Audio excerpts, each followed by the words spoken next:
Hello and welcome to another edition of the NBA Outlet presented by OTGBasketball.com. Make sure you follow OTG on Twitter at OTGBasketball. Also hit that subscribe button. I'm your host, Nick Fay. With me today, OTG writer, podcaster, Kory Waldron. What's up? Hey, Nick, how you doing? Big news in the NBA this week, today actually, with Phil Jackson. What are your initial thoughts, Nick? Yeah, it came out around, I think it was like almost 3 a.m. that it came out that it looked like the Knicks were going to fire Phil Jackson. My initial thoughts is, this is the best move the Knicks possibly could have made at this point in time. It just has not been successful in New York with Jackson. He's been a little bit too, I would probably say, sensitive with his ego. There's been situations where it's looked like he's been bothered, so he went out and made a move. The whole thing with Kristaps Porzingis this last few weeks and everything like that. We know the Joakim Noah contract. We know the trades. Obviously he does have the bright spots with drafting Kristaps and Willie Herman Gomez, but still, Knicks fans got to be happy today. Yeah, my thoughts are similar. Crazy that it took this long for the Knicks to go downhill and spiral. All the drama we had with Melo throughout the year, this recent drama with Porzingis, and finally the Knicks decided they wanted some change in the front office. Yeah, and it's something that definitely they needed. Like you said, it's surprising that it took this long. The whole situation with Carmelo Anthony wasn't handled right. And then recently the Kristaps thing, but we know about the Joakim Noah contract. We know about trading for Derrick Rose and then the possibility of re-signing him. So there's plenty of issues with Phil Jackson and what he's done. And, the thing is that, like, the Knicks, when he got there, went to full rebuild and they, retooled the roster and it was just terrible again. So then they're about to rebuild again. And, he's only been there 3 years and they're about to start another rebuild. Yeah, and I think another bright thing is now we get to see, since Phil's gone, the triangle will also go with Phil. So we'll get to see Jeff Hornacek actually run an offense that he knows and feels comfortable running, not having Phil overlook him and push him to coach the triangle. Derek Fisher had the same issue, trying to implement that triangle. And we'll finally see the Knicks just maybe get a system that they feel more comfortable playing. Well, you mentioned Jeff Hornacek. That'll be an interesting thing because, a new GM comes in, a new president, they might let him go and bring in their own guy. Another thing that'll be nice to see is, Phil, cared about the triangle more than he cared about Kristaps. So now they're probably going to bring in a GM, and the first thing they're going to do is surround Porzingis with players that are going to make him better. And, they're going to get the best out of him, add a pass-first point guard, add some young guys, add some shooters to space the floor for him. So I think, this is really a great move for Porzingis.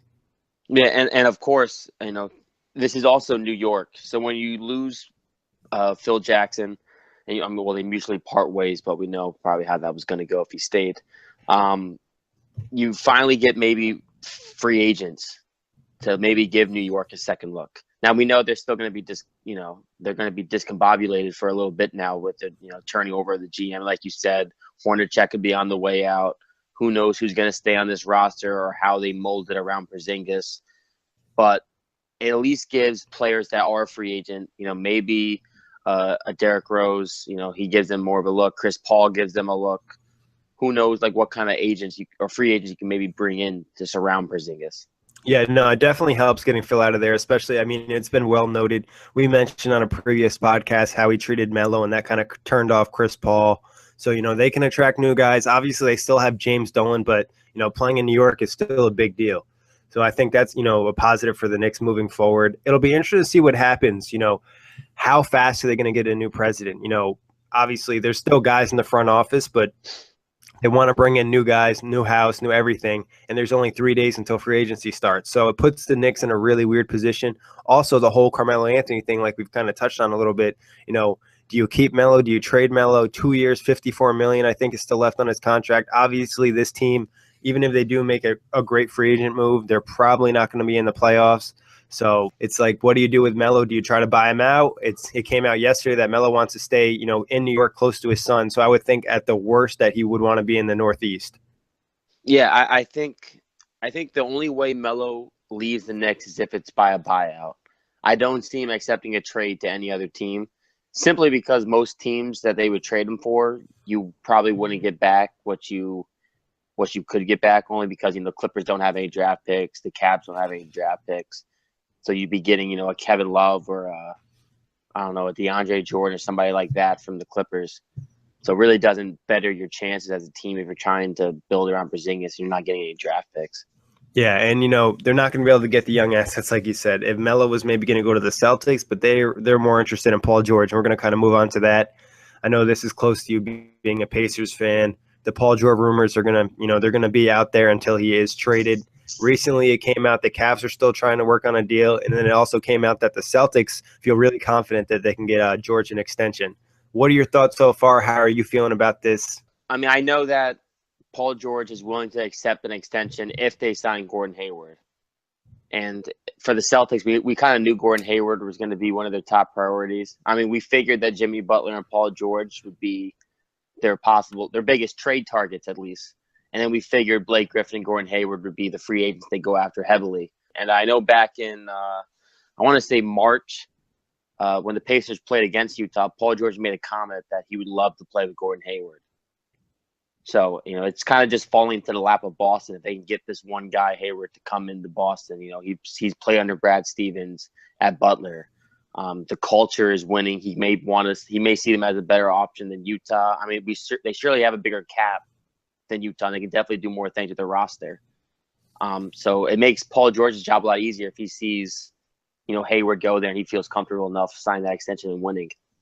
Yeah, I know. If they add Hayward, that's just adding another type of player. And I think a lot of people want to play with Hayward is because his game is really complementary in the sense that, like, he's not going to really interrupt things and, be like a ball hog. He's going to work in the offense. He has, other parts of his game where he can help if he's not scoring 20 plus a night. So I think, obviously he's playing a big piece in free agency. Right now, it looks like it's down to the Jazz and Celtics. A lot of people are saying the Celtics are the favorite. The Paul George situation is still interesting. What are you hearing in terms of an offer? I heard, the LA/Sacramento pick and either the Memphis and Clipper pick with a combination of like Avery Bradley, Jay Crowder, and like Zeller in terms of like money to match it up. Yeah, I know that the one deal I saw was the Lakers pick, the Sacramento pick, and then it was Rozier, Bradley, and what's his name? He just said it. Zeller. And then either Crowder or Jaylen Brown. Because the fact of the matter is Boston has so many players. And, you have to – they're at the point now where if you want to bring in like a guy like Paul George, you have to trade Avery Bradley anyways.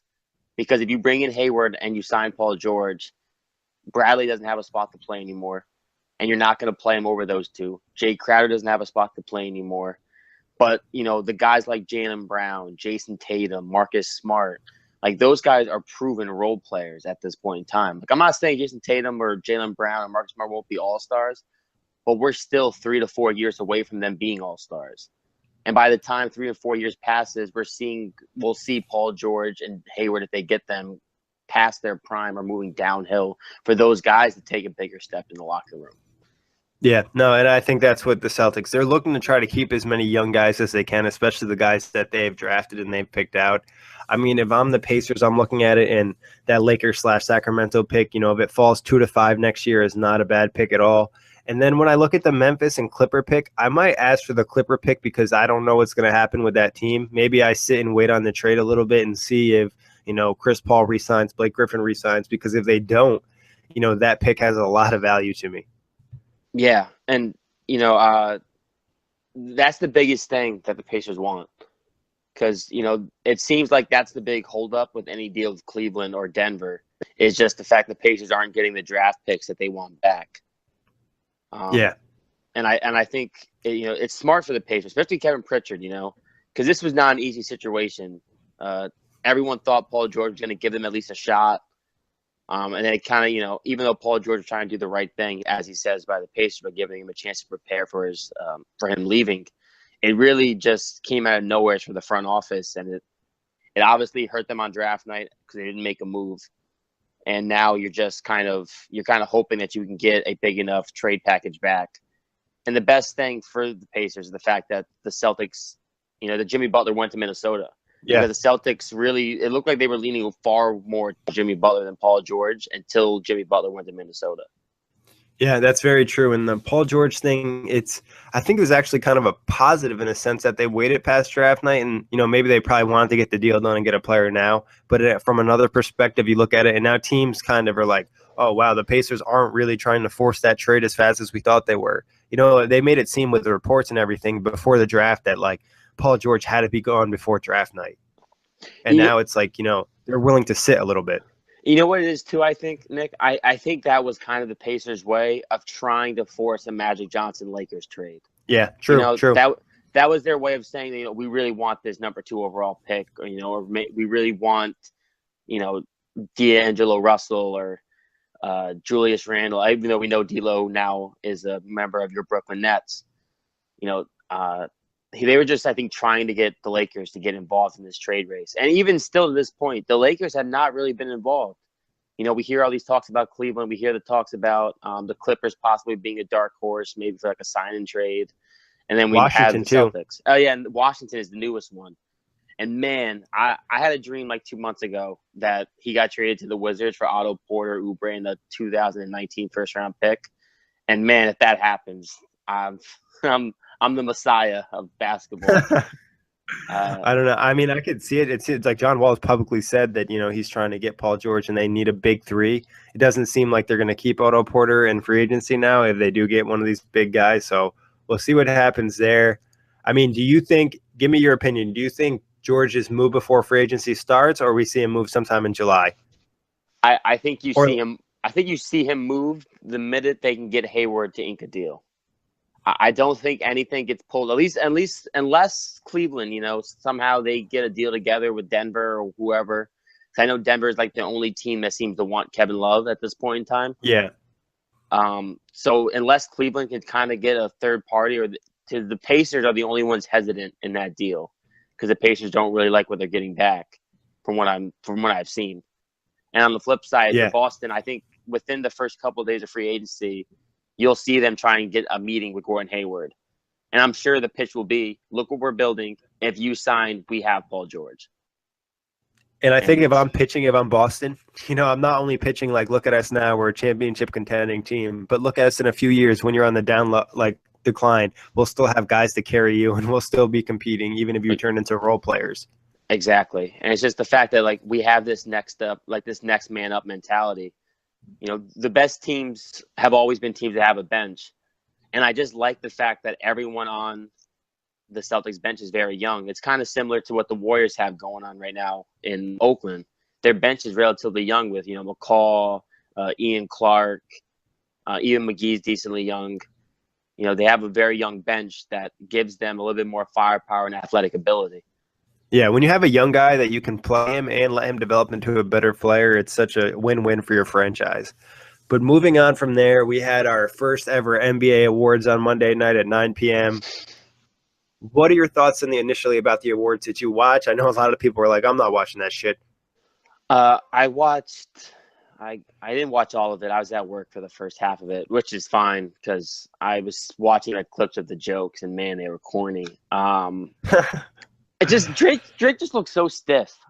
He just didn't look comfortable at all, to me at least. 2 Chainz had a decent performance, but it was all right. A little dragged out. I don't think it needs to be 2 hours long. Yeah.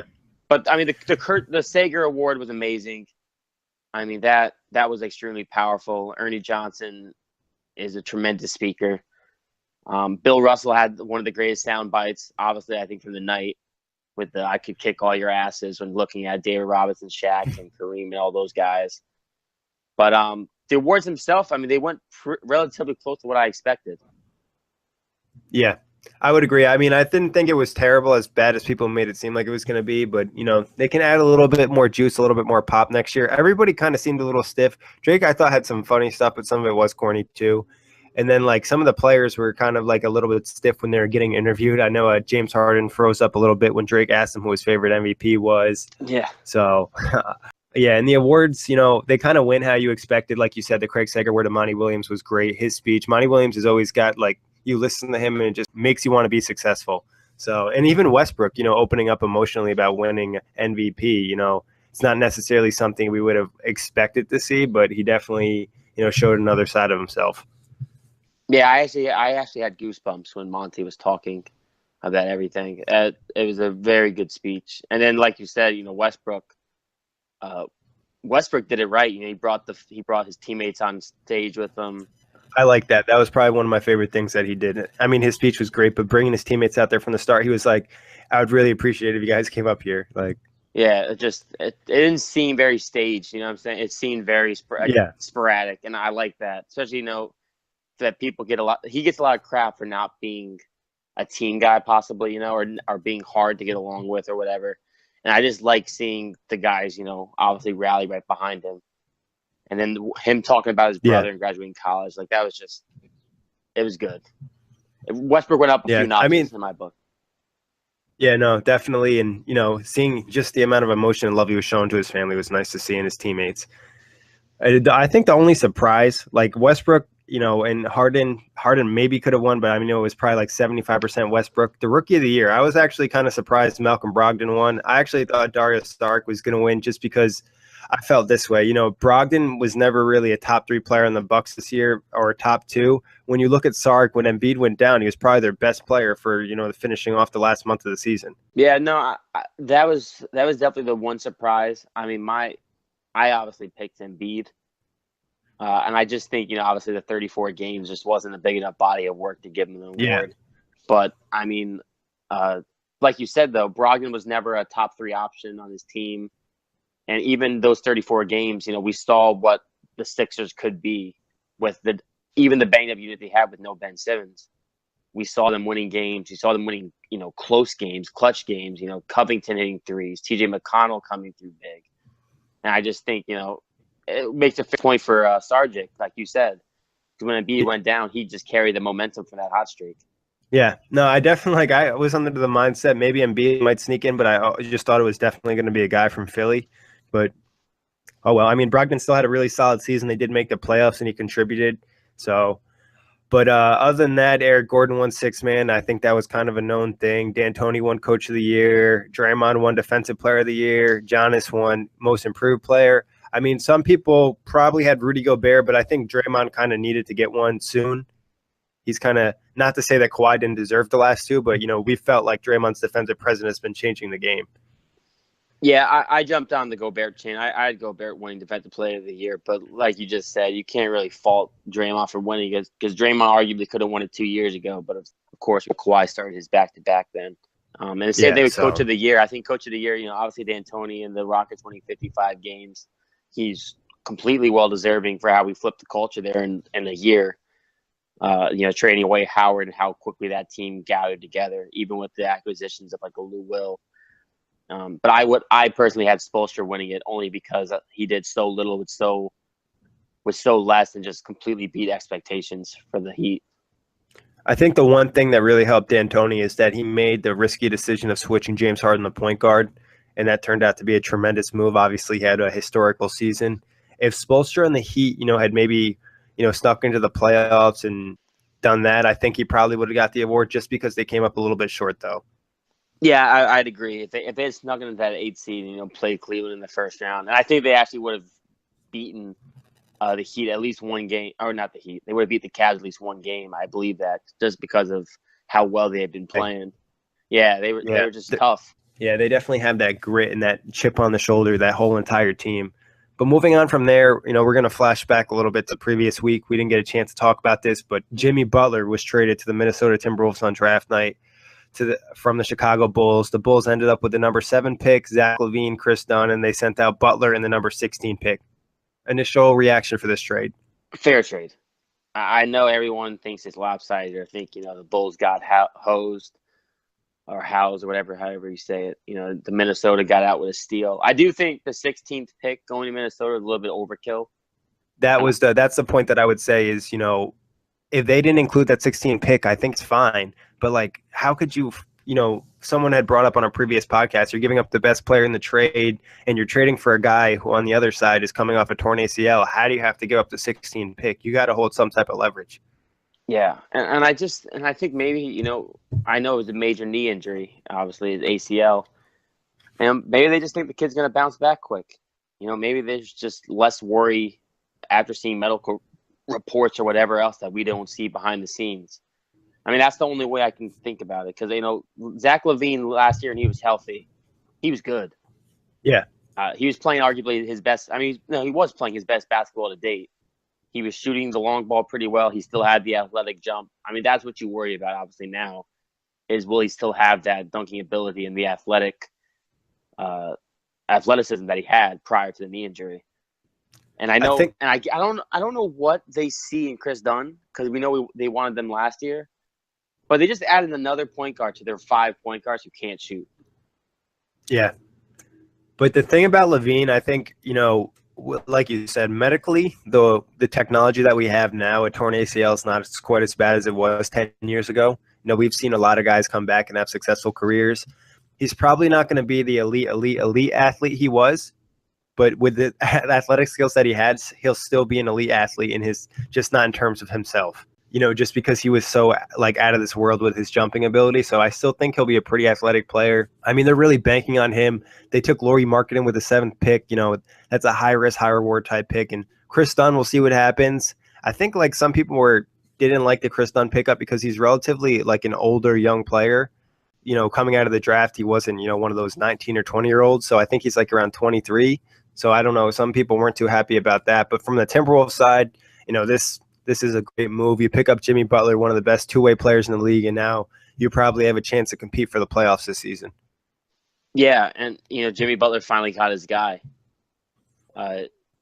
Getting Jimmy Butler around that young core of Wiggins and Towns. We know Butler knows how Thibs plays. He's obviously a defensive first-minded player, even though now he's an offensive threat. It really, having that kind of leadership, I think is going to do so much for Towns and Wiggins. Just having a voice like Butler, a gold medal champion, countless deep runs in the playoffs. It can only help Minnesota.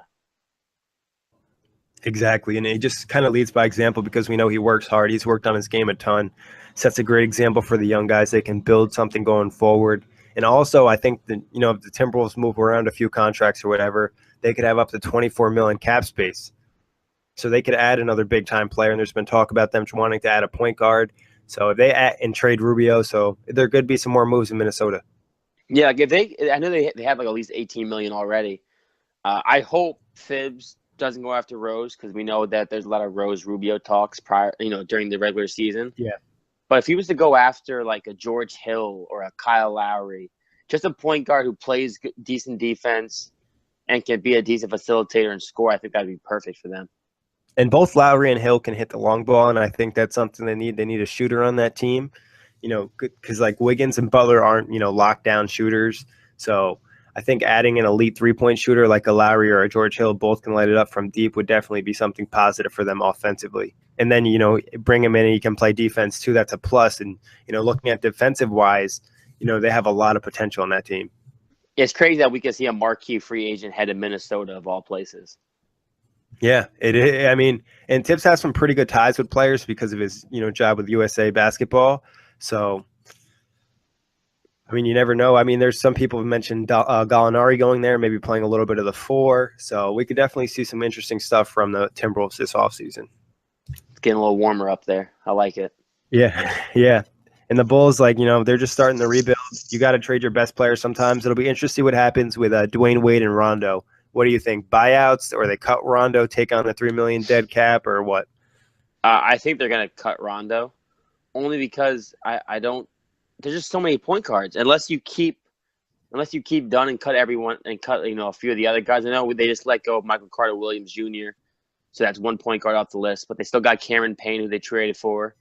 And you've got to think they're going to give him a longer shot to prove something, because you traded Taj Gibson and Doug McDermott. So I can't see them getting rid of him. So I think realistically they go into next season with Chris Dunn and Cameron Payne as their 1 and 2 point guards. You just let Rondo walk. And you think the same thing with Wade? They probably buy him out. I don't know if they buy out Wade. A part of me really wants to say that he stays as just a mentor. That maybe he's okay with just playing out this one season and leaving next year. And he's going to get paid a good chunk of change. Right. I mean, if they buy him out, I wouldn't be shocked. And I'm sure Wade wouldn't mind getting his $23 million and then going to play for, contender in Cleveland or LA or wherever he wants to go. What? Oh, man. I just got a notification from Adrian Wojcinski that Chris Paul agreed to opt into the contract, Clippers are trading the all-star point guard to the Houston Rockets? Let me confirm this. Oh, man. Oh, no. Yeah. Yes, you are correct. It looks like, wow.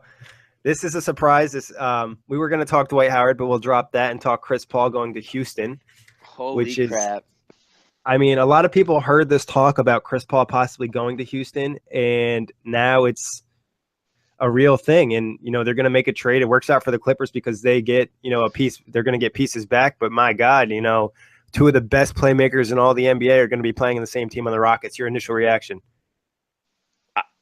It's tremendous. Last year, one of the big issues that the Rockets had was besides James Harden, there was no real playmaker. When James Harden was off the floor, there was no one to facilitate. No knocks on Patrick Beverly. He's a great defender. Lou Williams is a scorer, but there was no other playmaker. And now you add a guy like Chris Paul, who is probably the best point guard we've seen in the league since Magic Johnson. And you're pairing him with the new James Harden, the point guard James Harden, who averaged a league high and career high assists last year. I mean, this could be so much fun with all the shooters that Houston has. And then obviously it's going to be a little bit of sacrifice, but we know Chris Paul has no problem deferring. And we may be able to see Harden raise those scoring numbers a little bit and take a lesser role in the playmaking just because you have a guy like Chris Paul. So Harden can attack offensively differently. And I think this will kind of allow Harden to get a little bit more rest too. Like you mentioned, they've just relied on him so much as a playmaker all game long. And he was kind of, a little bit gassed in the playoffs, it looked like at some points at end of games. And obviously the sprained ankle, they rely on him so much. And that if he has a bad game, it seems like the Rockets almost have no chance. So adding Chris Paul, obviously this is going to take a little bit from both of their games. They're not going to put up the same numbers, but they're probably going to be more efficient numbers. Playing with somebody like that, not being relied on as much. Chris Paul's going to set up Harden in great situations. And not only is CP3 a great playmaker, he's also a good shooter.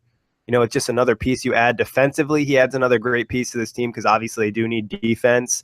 And I would like to see James Harden now. You don't have as much offensive responsibility now. You don't have an excuse not to play defense. So I'd like to see him pick it up on that end now. Yeah, wow. More of the deal just came through. It's a sign and trade. And Patrick Beverly, Sam Dekker, and Lou Williams, and the 2018 first-round projected pick will go to the Clippers for Chris Paul. That is not a bad haul for Chris Paul in a sign and trade. You don't always get something. He could have easily signed somewhere else for no money at all. No trade assets back at all. So getting, a first-round pick. Dekker's a player that I like. Lou Williams, obviously, and Patrick Beverly. It depends if you're going full rebuild. You don't keep these guys, but if you're going, maybe trying to be relatively competitive, you keep them, or maybe you keep one or two of them. Yeah, and I it's funny. Jerry West just got hired, and we're already seeing a move in place. I know this obviously wasn't his idea. I'm sure he wanted to keep Chris Paul, but that's a good, like you said, that's a good haul. Lou Will is still relatively young. He can get you through a little bit of a rebuilding period. And easily by next trade deadline, there will be a number of suitors wanting a scorer like Lou Will. Patrick Beverly, he'll be wanted. So, if they wanted to, go full rebuild, like you said, they have it. These guys are all tradable assets. Exactly. And I wouldn't be surprised if they just turn around and flip Beverly because he's been well-connected in trade talks this year. So, and you mentioned the Jerry West thing, and it's positive thing that they at least got something because we've easily could have seen Chris Paul opt out, sign with the Spurs, and get nothing in return. Yeah, and that's the crazy thing. He literally told them apparently that he was going to sign with Houston free agency, and then they still managed to get a sign and trade deal out of it. So go Jerry West, because when a team, this is the same thing that could have happened with the Pacers and Paul George. When a guy is going to leave, your leverage is gone, and this is definitely a great deal for the Clippers. Exactly, with no leverage, and then for Houston, obviously, I don't know about their contract situation now. I'd have to go look at it again. But if I'm not mistaken, they could still move a few pieces and probably have some cap space and sign another big guy or make a move for a big guy. There was talk about them wanting to get rid of the Ryan Anderson contract, and I think that's around $19 million. So maybe they were able to move that for something. But where do you see the Rockets now? Does this, obviously I kind of already had them as possibly the second best team last year, that top 2, top 3 spot in the Western Conference. Does this push them any higher? Are they still on that same level, but they're just a better team now? They're still this. I had them as the second best team in the West last year as the biggest threat to the Warriors, and I think that's still where they are. I know San Antonio obviously beat them. San Antonio is San Antonio. You can never doubt that. They're always going to be competitive. They're always a possibility of them winning a series. But I do think this move makes Houston slightly better. It definitely moves the needle in the right direction because you just add a Hall of Famer to your roster. It definitely doesn't hurt your chances of winning. Yeah, and also the fact that is, you are able to add players now on those cheap deals, those vets that are trying to chase winning, and you're playing with a player like Chris Paul and James Harden who are both going to set you up. And I really like this in the sense, is this the direction I see the NBA going, is that you're looking for multiple playmakers in your lineups. It doesn't necessarily just have to be your point guard. Your point guard and your shooting guard can both pass the ball. It's going to be a lot more effective than it's only one guy in your lineup. Yeah, man. And I guess now if you're the Rockets, this makes free agency so much easier. Like you said, contract wise, they should be able to bring in another player, especially if they are somehow able to move like a Ryan Anderson or somebody else with a big contract. Because I know that they're still trying to target Paul George possibly, and Gordon Hayward in free agency, maybe even Paul Millsap.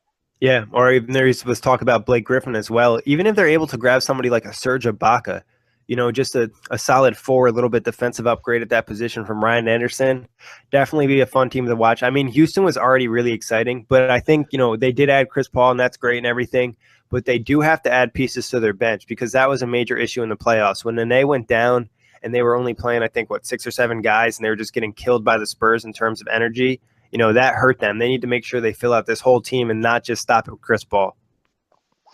Yeah, and let me ask you this too, Nick. Did you think this was actually a possibility?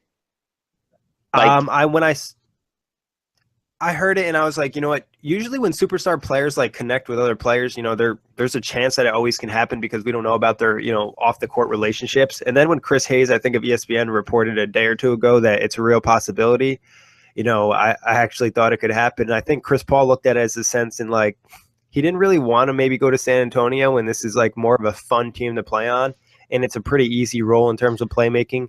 I think maybe he's kind of sick of doing everything himself, for all these years offensively. Yeah, another Waj bomb apparently. Chris Paul and James Harden were determined to play together. So yes, yeah, exactly like I said, the off the court relationships that we don't know about. These guys play with each other in USA basketball, or they meet at all-star games and this type of thing, and watching two passers like that on the same team is going to be a lot of fun, especially with the shooters that they have. If they do keep, the guys they have, and it could be a really exciting season in Houston. For sure. And now it's. What do you think happens with Blake Griffin now? You think this is it? You think he's gone for sure now, or you think there's a chance he resigns? I have no idea, honestly, what happens with Blake, because I still was having a hard time vibing him going into the offseason now. I mean, it really depends on the Clippers. Are they going to go full rebuild, which is going to be tough for them because they don't have any young players. So I kind of think that they're not. So maybe they try to max out Blake, keep him. They add Lou, add Patrick Beverly, and then maybe try to sign somebody else in free agency if they have any cap left, and, try to still be relatively competitive. They're not, Chris Paul ran that team and he ran that offense. They're not going to be contending. They're not going to probably be a top 4 seed, but they could probably get pieces to make themselves competitive in the West and maybe win a low seed and, kind of keep the Clippers relevant, because we know for so many years they weren't relevant, and they finally got to that winning level, winning 50-plus games, and they're going to want to keep, their name mentioned, especially with the Lakers coming to make that uprise. Yeah, I think, like you just said, the Lakers are definitely now about to be the face of LA again following this move, because now also another domino that's likely to fall. We heard some rumblings about DeAndre Jordan possibly getting moved. He's got to be pissed. He got held hostage 2 years ago to stay on the team. Yeah. And now he's stuck here with everyone leaving. But it's possible that even he gets moved now, because we know we can trust Jerry West. He did build what is out in Oakland right now. He did help build that 3-headed monster or 4-headed monster, whatever you want to call it. Crazy. Yeah, I think they move. If they go to rebuild, they move DeAndre, and I think you get probably a first-round pick for DeAndre and a player. Depends on the leverage that they have in that situation if they're willing to keep him. But I mean, maybe DeAndre is happy he gets to shine a little bit more. But Chris Paul made him really good. So offensively, he's gonna miss those lobs. Yeah, that's something. He wanted those more offensive touches. He's certainly gonna get them now. Do you think this is one of the biggest splashes we'll see all offseason, or is this going to be an exciting offseason upcoming right now? No, this is just another. I mean, when's the last time two marquee superstars like Jimmy Butler and Chris Paul were both traded before free agency in the offseason? I mean, we're not even. And we could see Paul George move by the end of the week, and that could be 3 guys. Yeah, and like we just said, with DeAndre Jordan, and we still don't know about Melo.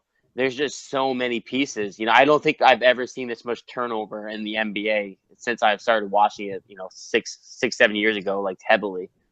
It's the Warriors making you crazy things. Exactly. Yeah. They put the bar so high that everyone has to now jump leaps and bounds to try and even compete. Yeah, exactly. So, I mean, it's going to be exciting, and I think it's going to be like you're going to see teams realize, I've said this like a million times, is, I can add one more piece or do a crazy move, go over the cap, and maybe I can compete with the Warriors. Like the Rockets right now, I'm sure they have a few more tricks up their sleeves. Their finished product, they're going to think that they could probably compete with the Warriors. And I thought last season, I didn't think they'd beat the Warriors in a series, but I thought they'd give them a pretty good series. So adding Chris Paul, a player like that who is hungry and he needs a ring, for his legacy, it's going to be a big year for him. Yeah, and actually, I just thought of this too. With Lou Will going to the Clippers, it might make a guy like Jamal Crawford also expendable. Yeah, because those guys have the same exact role pretty much, and one's younger. They can move some of these guys, add to somebody's bench. People like that are always needed in the league. We've seen how important bench play was, even in the finals, with the Warriors bench play outplaying the Cavs, and they're just more consistent. And having guys like that can come in and play hard for you make a big difference. Agreed. So, but that wraps it up. The way things are going right now, it seems like we might be on here like every day recording a podcast. But who knows? If not, we'll be on here either next time when Paul George is traded, or we'll be on here July 1st. But thank you guys for listening. Kory, thanks for hopping on. Not a problem. Adios.